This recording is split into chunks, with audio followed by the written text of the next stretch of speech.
This exercise is going to be the high lat pulls. In this exercise, I actually do 2 field sets of like 15 reps, and then I do 3 working sets of 12 repetitions. And this exercise is really good for the length of the lats and really get everything warm and get ready for the whole workout.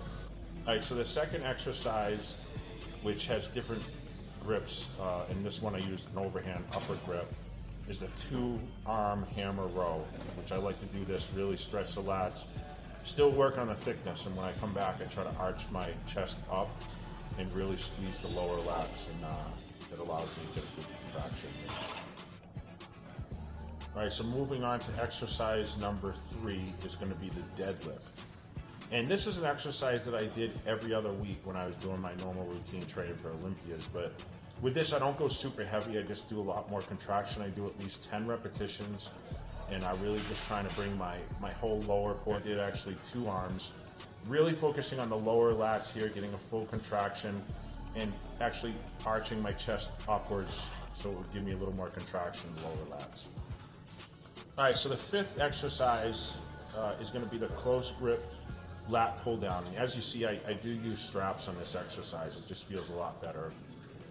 I use the Chic straps, which I've used since I was a teenager pretty much, and I do it without this company. But I do this movement, I do about 12 reps here, really get a good contraction on the lats, and this allows me to get full stretch of the long length of the lats and focus on the lower portion also.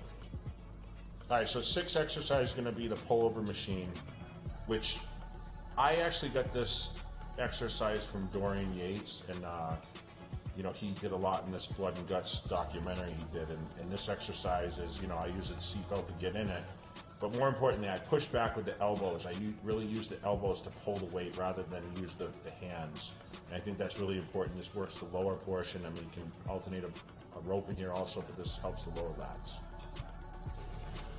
Alright, so the 7th and last exercise is going to be the pull-ups, which I do a wide grip, and I do use the assisted machine, and I only do this to squeeze the lats. And of course, this is probably the #1 lat builder. If you guys want to have those wings, this exercise is really good. There's so much of the backside, and especially your lower portion, you got to work the front side, and that's why ab training is super important even in the off season. So I do about 20 reps sets, 3 sets total of crunches using the weighted machine. And my second final ab exercise is actually the rope crunches, and I picked this up from Lee Labrada back when I first started training in the 90s in Flex magazine, and this was one of his favorites. And with this I use a rope attachment. I focus on doing 20 rep sets and really getting that contraction, getting that good stretch on the abs, and that's really going to help stretch my core out